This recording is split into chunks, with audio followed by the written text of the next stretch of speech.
Hello and welcome to VLearn. This is session 15 of Business Study. Advertisement. Topics to be covered are: explain the meaning of advertising, describe the importance of advertising, identify the various medias of advertising, and suggest the suitability of each media of advertisement. So in this unit, we are basically going to have a discussion on advertising. Advertising की अगर हम बात करें तो advertising एक तरीके से use होता है अपने प्रोडक्ट को पॉपुलर करवाने में। जब एक कंपनी चाहती है कि उसके प्रोडक्ट के बारे में सब लोग जाने, जब एक कंपनी चाहती है कि उसके नाम और उसकी कंपनी के काम के बारे में सब लोग जाने, तब वो एडवर्टाइजमेंट का यूज करती है। एडवर्टाइजिंग एक प्रमोशन का फिर बहुत इंपॉर्टेंट रोल हो जाता है। जैसा कि हम लोगों ने पहले पढ़ा था कि बिजनेस की अगर हम बात करें तो प्लेस बहुत जरूरी होती है, प्रोडक्ट बहुत जरूरी होता है, प्रोडक्ट का प्राइस बहुत जरूरी होता है। वहीं पर जो अगला जरूरी होता है that is what the promotion. So promotion का एक पहला बड़ा और एसेंशियल पार्ट है एडवर्टाइजिंग। प्रमोशन के अंदर और बहुत सारे एडवर्टाइजमेंट के तरीके होते हैं, बट एडवर्टाइजिंग जो है वो मेनली फोकस करती है टीवी एडवर्टीजमेंट, रेडियो एडवर्टीजमेंट पर और न्यूज़पेपर एडवर्टीजमेंट। इसीलिए AMA, अमेरिकन मार्केटिंग एसोसिएशन ने एडवर्टीजमेंट के ऊपर एक डेफिनेशन दी है, that is advertising is a non personal communication of information, usually paid for and usually persuasive in nature, about product, goods or services or idea by identified sponsors through the various media. Advertisement की सबसे बेहतर definition ये कहती है कि advertisement एक non personal communication है। जब हम बात करते हैं non personal communication, non personal यानी कि एक पर्सन वहां पर अवेलेबल नहीं है, दैट इज नॉन पर्सनल। सो जब हम टीवी की बात करते हैं, रेडियो की बात करते हैं, न्यूज़पेपर की बात करते हैं, तो जितनी भी एडवर्टाइजमेंट प्रोडक्ट की इन पर आती है तो ये एक मीडियम है जिसके थ्रू वो एडवर्टाइजमेंट दे रहे हैं। टीवी पर आ रही है, टीवी नहीं हो तो आएगी नहीं। रेडियो पर आ रही है, अगेन रेडियो ना हो तो। Same with newspaper.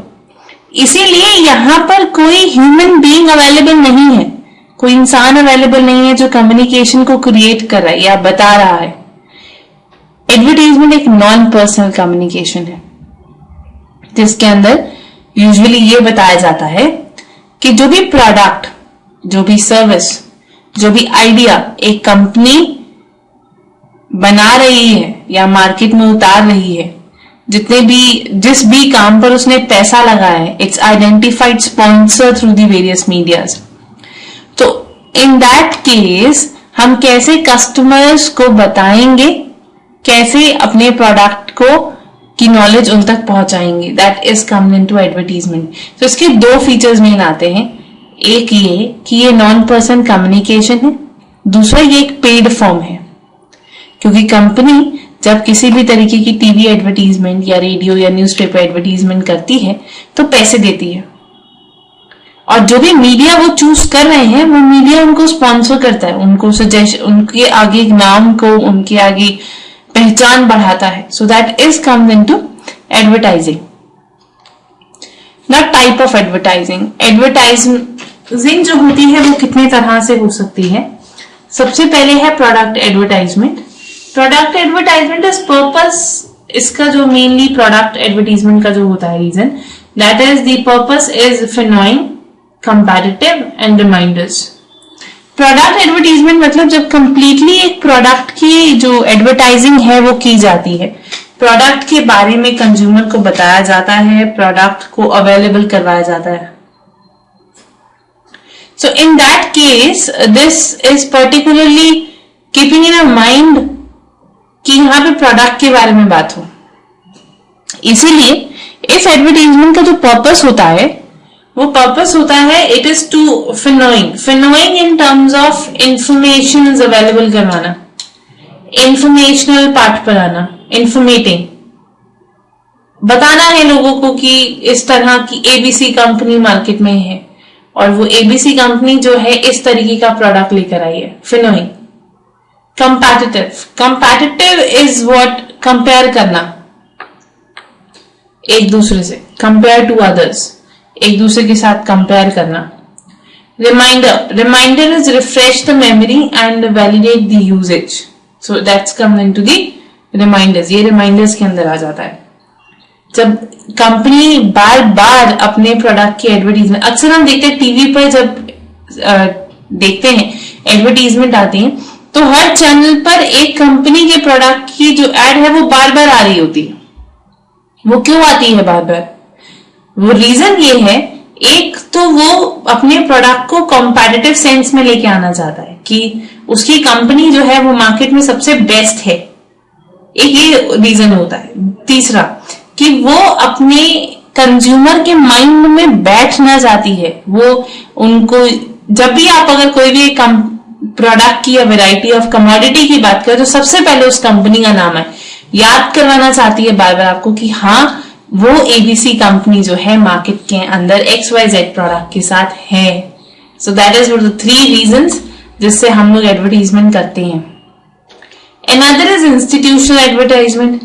Institutional advertisement होती हैं जब हम लोग किसी भी तरीके की इंफॉर्मेशन को स्प्रेड आउट कर रहे होते हैं on the institutional perspective. So in that case इसका पर्पस होता है advocacy, informing and remember again. So informing and remember is one thing जब हम लोग अवेलेबिलिटी कराते हैं। What is advocacy? Advocacy is state the company position on the causes. What is the company position and why they were performing this? वो advocacy में आ जाती। They start justifying the factors. Institutional advertisements में basically advocacy सबसे पहले किया जाता है।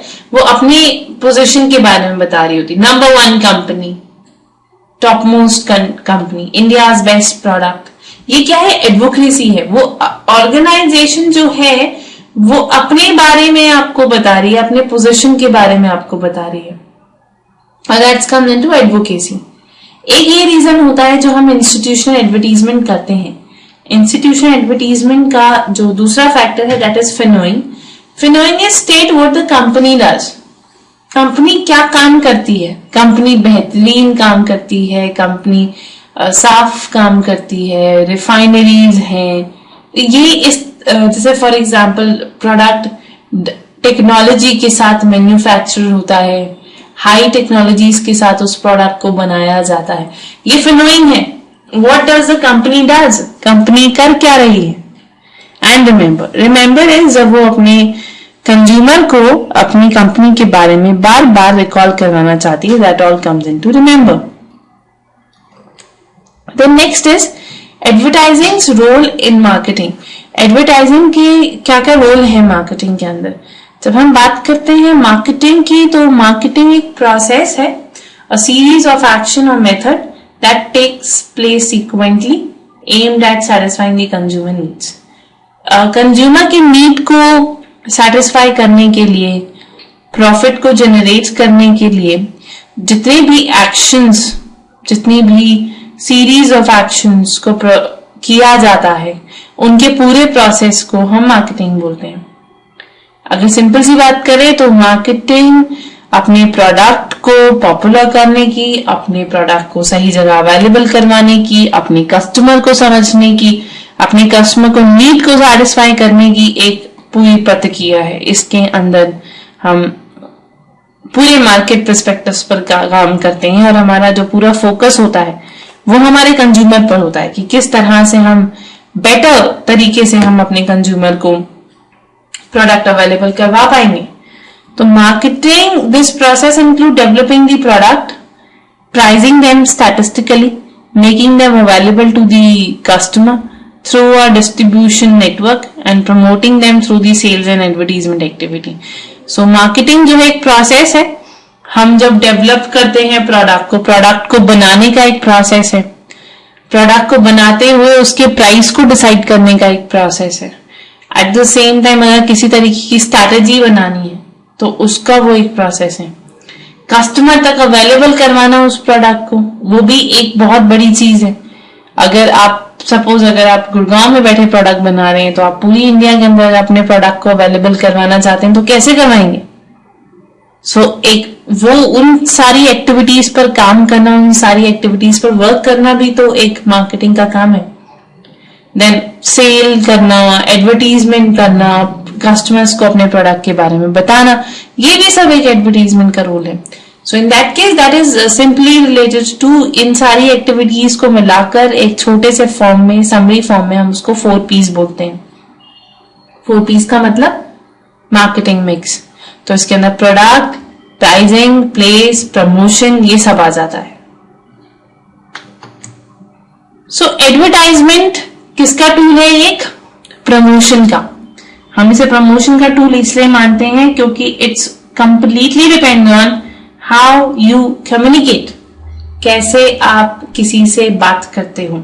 क्योंकि अपने प्रोडक्ट के फीचर्स के बारे में बताना, अपने कंज्यूमर को अपने प्रोडक्ट के बारे में समझाना और फिर उसको अपना प्रोडक्ट सेल ऑफ करना, ये अपने आप में एक आर्ट है। दिस इज व्हाट, अगर आप सही तरीके से कम्युनिकेट करोगे, अगर आप सही इंफॉर्मेशन अवेलेबल करवाओगे तो ऑटोमेटिकली कंज्यूमर आपका प्रोडक्ट खरीदेगा।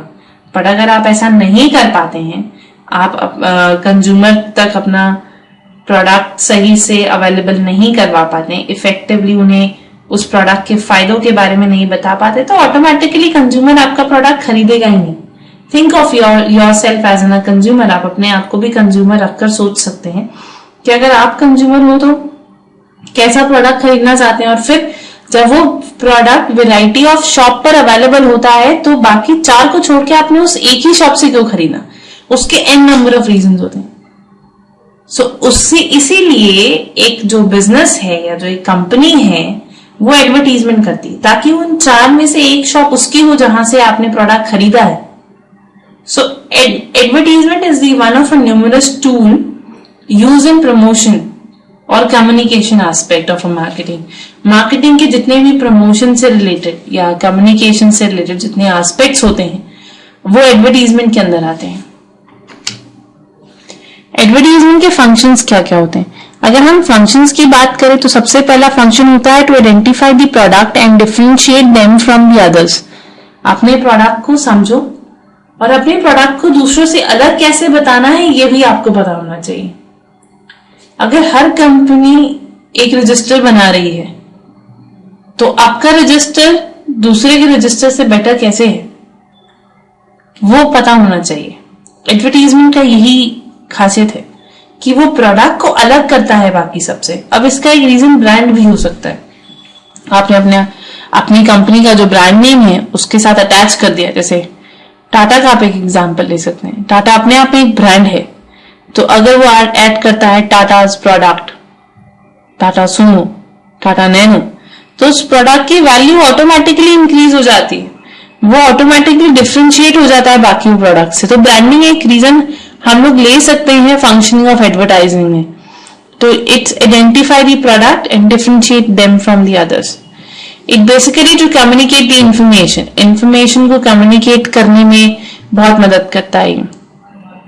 To induce the consumers to try new product, consumer को इन्फ्लुएंस करता है कि वो नए प्रोडक्ट्स को ट्राई करें, नई नई चीजों को ट्राई करें, नए वर्किंग स्टाइल्स पर काम करें।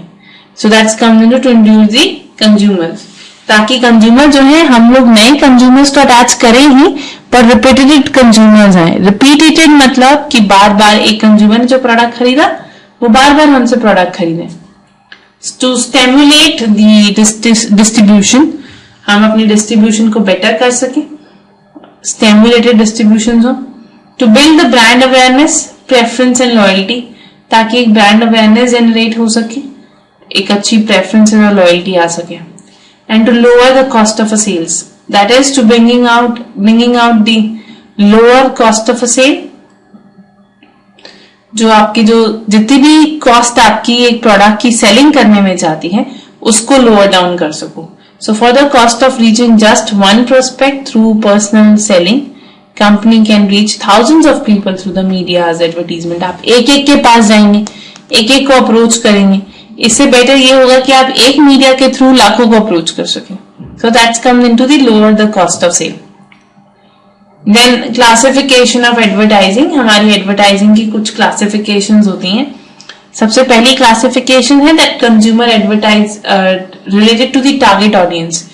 जब हम लोग अपनी एडवर्टाइजिंग जो है वो टारगेट ऑडियंस को ध्यान में रखकर करते हैं, मेन फोकस मतलब हमारे ऑडियंस किस तरह की है, हम उस चीज को ध्यान में रखकर जब अपनी एडवर्टीजमेंट करते हैं, that's come into classification of target audience. So it's consumer advertising is the one and the business advertising is another. Consumer advertising aimed at people who buy for their own use. ये consumer advertising जो होता है वो people को ध्यान में रखकर बनाया जाता है जो कि अपने खुद के यूज के लिए काम करता है. बिजनेस एडवर्टाइजिंग क्या होती है? It is use for the businesses. ताकि हम लोग जब कंज्यूमर एडवर्टाइजिंग करते हैं तो हमारा उसमें पूरा ध्यान होता है कि कंज्यूमर उस प्रोडक्ट को कैसे यूज करेगा, कंज्यूमर किस तरह से उसकी प्रैक्टिसेस में आएगा. तो वो एडवर्टीजमेंट कंज्यूमर को ध्यान में रखकर बनाई जाती है. वहीं पर बिजनेस एडवर्टीजमेंट जो है वो बिजनेस को ध्यान में रखकर बनती है, यानी कि मेरा प्रोडक्ट जो है बिजनेस में कैसे मदद करेगा ग्रो करने के लिए. So that's comes into business advertising. इसमें एक एग्जांपल ले सकते हैं. जो इन्वर्टर्स होते हैं, अगर मेरे को कंज्यूमर एडवर्टाइजिंग बनानी है तो इन्वर्टर मैं घर दिखाऊंगी, फैमिली दिखाऊंगी, तो वो कंज्यूमर एडवर्टीजमेंट हो जाएगी. वहीं पर अगर मैं बिजनेस में और एसी सपोर्ट सिस्टम उसका दिखाऊंगी तो वो बिजनेस एडवर्टीजमेंट हो जाएगी. प्रोडक्ट एक ही है बट अगेन उसके यूजेज अलग हो जाते हैं. कंज्यूमर अलग तरीके से यूज करता है, बिजनेस अलग तरीके से, सो उसकी एडवर्टीजमेंट भी वेरी कर जाएगी. Then classification by geographic area. हम लोग एरिया वाइज भी उसको डिफर कर सकते हैं. इसमें सबसे पहला आता है international global advertising. International global advertising simply means that जब हम लोग फॉरेन मार्केट को भी कैटर कर रहे होते हैं और हम लोग पूरे ग्लोब में एक एडवर्टीजमेंट भेज रहे होते हैं, that is international global advertising. Then other is national advertising. National advertising simply means जब हम लोग नेशनलाइज वर्किंग के अंदर जा रहे होते हैं, जब सिर्फ अपनी ही कंट्री के अंदर होते हैं. रीजनल एडवर्टीजमेंट इज जब एक पर्टिकुलर एरिया में आप होते हो, रीजन. और लोकल इज जब अपने से केबल ऑपरेटर्स होते हैं वो अपने लोकल एरियाज में ही एडवर्टीजमेंट कर रहे होते हैं, that's coming to local advertisement. So geographically wise भी वेरी करता है. Another is by medium. Medium is जरिया जिसके थ्रू आप एडवर्टीजमेंट कर रहे हो. सो एक होता है प्रिंट एडवर्टीजमेंट. प्रिंट इज जहां पर आप प्रिंटर्स का यूज करते हो, जैसे न्यूज़पेपर हो गया, मैगजीन हो गए, ब्रोशर्स हो गए, ये प्रिंट हो गया. इलेक्ट्रॉनिक एडवर्टीजमेंट है जहां पर इलेक्ट्रॉनिक की मदद से हम एडवर्टीजमेंट कर रहे हैं, लाइक टेलीविजन हो गया, रेडियो हो गया, कमर्शियल हो गया, इंटरनेट हो गया, ये सब इलेक्ट्रॉनिक एडवर्टीजमेंट हो गए. आउटडोर एडवर्टाइजिंग में, आउटडोर इज मतलब जब आपके जो लोकेटेड या जो रिस्पेक्टेड एरियाज होते हैं उससे थोड़ी सी दूर जोन में जब ये एडवर्टीजमेंट की जाती है, सो वो आउटडोर एडवर्टीजमेंट है. Like billboards, kiosks, public transportation, van पर, बस पर एक एडवर्टीजमेंट कर देते हैं, ट्रेन पर एडवर्टीजमेंट कर देते हैं एक प्रोडक्ट की, तो वो आउटडोर एडवर्टीजमेंट होती है. बिल बोर्ड्स लगा देते हैं, इवेंट्स के बारे में पॉपुलैरिटी कर देते हैं. At the same time they were related to POP. POP is point of purchase advertisement, यानी कि आपका जो मेन एरिया है जहां पर वो कंज्यूमर जो आपका खरीदने आ रहा है प्रोडक्ट, वहां पर आप किसी तरीके की एडवर्टीजमेंट्स कर रहे हो. सो एडवर्टाइजिंग के हमारे क्या मीडियाज और क्या मेथड्स होते हैं, जैसे वॉल पेंट हो गया, web banners, web popups, mobile telephone screen, shopping cards, sky writing, human direction, town carries, blinks, painted vehicle, logo jet, in flight ad, subway platform, shopping bags, train cars, event ticket, supermarkets, emails, street furnitures, ये सब क्या हो गया आपके type हो गए जिसके through आप एडवर्टीजमेंट्स कर सकते हैं. ट्रेडिशनली किस तरह की मीडियाज यूज होती थी? येलो पेजेस हो गए जिससे डायरेक्टरीज होती थी, डायरेक्ट मेल, आपके पास मेल्स, लेटर्स आते थे, magazines, newspaper, TV, internet, outdoor, radio, ये सब क्या है आपके ट्रेडिशनल मीडिया चॉइस है जो हम लोग अपने डेली रूटीन में देखते हैं. और इन सब रूटीन्स, इन सब कमोडिटीज और मीडिया से हम लोग अपने एडवर्टीजमेंट्स को सुनते हैं, देखते हैं, पढ़ते हैं. So that's all comes into traditional media choices. Then selection और selecting the right advertisement. Right एक एडवर्टीजमेंट को चूज करते वक्त कौन कौन से फैक्टर्स को ध्यान में रखना होता है. कॉस्ट पर 1000, यानी कि आप 1000 हाउसेज में या 1000 पीपल को अप्रोच करने पर कितना पैसा लगा रहे हैं, आपको कितने लोगों तक पहुंचना है, रीच क्या है आपकी, और जो मीडियम आप चूज कर रहे हो आपको क्या रीच अवेलेबिलिटी दे रही है.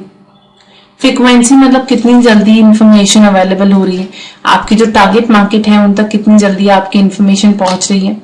ऑडियंस सिलेक्टिविटी, क्या आपकी ऑडियंस है, किस तरह से आप उस ऑडियंस तक पहुंचना चाहते हो. न्यूज़पेपर की क्या एडवर्टीजमेंट और डिसएडवर्टाइजमेंट है. एडवांटेजेस की अगर बात करें तो सबसे पहले तो ईयर नाउन रीडरशिप. एक अगर आपका रीडर फिक्स हो गया तो उसी फिक्स रीडर्स को उसे न्यूज़पेपर के थ्रू सारी इंफॉर्मेशन मिलेंगी. एक ज्योग्राफिक एरिया आपको पता लग जाता है. Eight the same time market coverage आपको पता लग जाती है कि आपने न्यूज़पेपर्स के थ्रू कितनी मार्केट को कवर किया. शॉर्ट लेट टाइम होता है इसका, पर इसके कुछ अपने डिसएडवांटेजेस भी होते हैं. Like limited demographic selective. Demographic selective in terms of अगर एक एडवर्टीजमेंट है जो एक पर्टिकुलर सेगमेंट के लिए है, पर न्यूज़पेपर तो सबके पास जा रही है, तो उसमें वो सारे सेगमेंट भी कैटर होते हैं जो आपको चाहिए नहीं. कम कलर्स होते हैं, ब्लैक एंड व्हाइट्स होती हैं, बहुत ज्यादा कलरफुल नहीं हो सकती.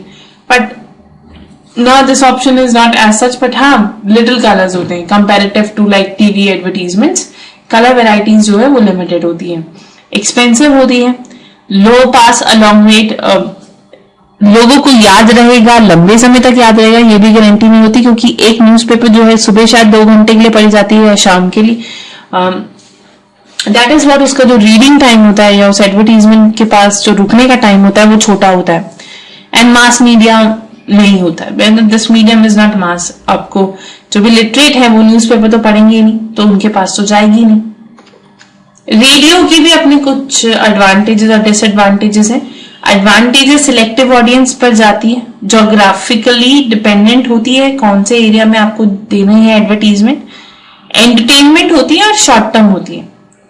इसका एडवांटेज जो सबसे बड़ा जाता है इसकी विजुअल तो बिल्कुल नहीं है, विजुअलाइजेशन नहीं है, छोटी एडवर्टीजमेंट होती है, फ्रीक्वेंसी बहुत हाई होती है, बहुत लोगों तक और बहुत क्विकली रीच कर जाती है लोगों से. जैसे ही सुनी आपने वैसे ही आपके पास मैसेज आ गया. हाई फ्रीक्वेंसी होती है इसकी. Eight the same time background distractions होने के चांसेस बहुत सारे होते हैं. लाइक फॉर एग्जांपल आप ड्राइव कर रहे हैं, you were listening a radio, पीछे से किसने हॉर्न मारा तो आपने वो बात पूरी नहीं सुनी, तो डिस्ट्रैक्शन हमेशा रहती है. टेलीविजन के भी अपने एडवांटेजेस और डिसएडवांटेजेस हैं. सबसे बड़ा एडवांटेज है कि बड़े लेवल पर, मास लेवल पर अवेलेबल हो जाता है, वाइड एंड डाइवर्स है, लो कॉस्ट पर 1000 आती है, क्रिएटिव और डेमोन्स्ट्रेटिव है, एट द सेम टाइम बहुत एंटरटेनिंग है और हर ज्योग्राफिक एरिया को ये कैटर करता है. वहीं पर इसके कुछ डिसएडवांटेजेस भी हैं. छोटा लाइफ मैसेज, 30 सेकंड्स के लिए मैसेज आते हैं, वो 30 सेकंड्स के हिसाब से आपको जो पे करना पड़ता है that's too expensive. Little democracy was there. And yes, long term advertiser commitment is there. आप एक कमिटमेंट करते हो, लॉन्ग लीड मिलती है इससे, long lead time in terms of की एक कैरिंग टाइम जो होता है. जैसे अब एडवर्टीजमेंट का प्रोजेक्ट आया, वो बनेगा, सिलेक्शंस होंगी, वर्किंग्स होंगी, फिर डिसाइड होगा कि कौन पब्लिश करेगा, कौन सा चैनल है, फिर आप चैनल को अप्रोच करोगे और वहां पे एडवर्टीजमेंट पोस्ट करोगे, तो लीड टाइम बहुत लंबा है इसका. आउटडोर मीडिया के जो एडवांटेजेस है दैट इज कि इसका एक्सपोजर बहुत बड़ा है. जितने भी लोग बाहर घूम रहे हैं सपोज रोड्स पे, वो सब आपके एडवर्टीजमेंट देखेंगे. एक्सपोजर बहुत बड़ा है. कॉस्ट भी बहुत ज्यादा इसकी नहीं लगती है, फ्लेक्सिबिलिटी भी है, you can easily change it और remove it. Geographic selectivity is the one part. Disadvantage ये है कि शॉर्ट फ्रेम के लिए ही देखा जाता है. लाइक अगर एक बिलबोर्ड भी लगा है मेन रोड पर, तो आप ड्राइव कर रहे हो, आपकी एक नजर पड़ेगी और आप still you are focusing on your driving. या प्रोबेबली अगर एक बस पे मैंने एडवर्टीजमेंट लगाई है और वो बस पास ऑन करेगी, तो मैं बस एक छोटे टाइम पीरियड के लिए उसको देख पाऊंगी. और डेमोग्राफिक सिलेक्शन इसमें नहीं होती और नॉइज लेवल भी हो सकता है. इंटरनेट के साथ जो एडवांटेज है वो ये है कि फास्ट है, eight the same time ability है इसकी कि जल्दी रीच कर जाती है ऑडियंस तक, छोटा लीड टाइम है, कॉस्टली भी ज्यादा नहीं है. बट रिटर्न ऑन इन्वेस्टमेंट इसकी आएगी कि नहीं आएगी ये भी गारंटी नहीं है. तो that is difficult otherwise and effective measures. Ad exposure was only on a click through. आपने क्लिक किया, ad का exposure हो गया. So, but again, read out हुई कि नहीं, that is the another important thing.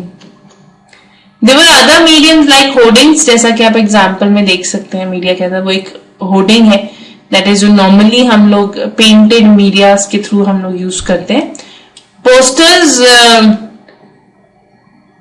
is something जब एक पोस्टर लगा दिया जाता है to give you the idea about the product, wall पर, बिल्डिंग पर, ब्रिज पर, आपके अट्रैक्शन को गेन करने के लिए. तो that's comes into other medias. Vehicle display, जैसा कि हमने पढ़ा था कि होर्डिंग लगा दी जाती है व्हीकल्स पर. Now suitability of media for advertisement. क्या सुटेबिलिटीज हैं अगर हम न्यूज़पेपर की बात करते हैं? तो generally good design for a good public.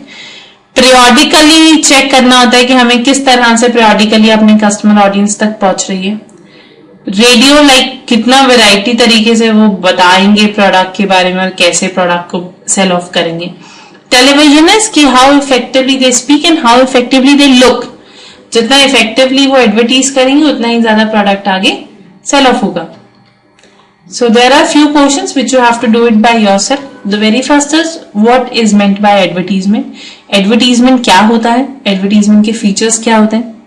कौन कौन से mediums हैं जो हम advertisement में use करते हैं और audio और visual impact दोनों होते हैं उसमें. Which medium of advertisement will be preferred by the blind? Blind लोग जो होते हैं वो किस तरह का medium use कर सकते हैं?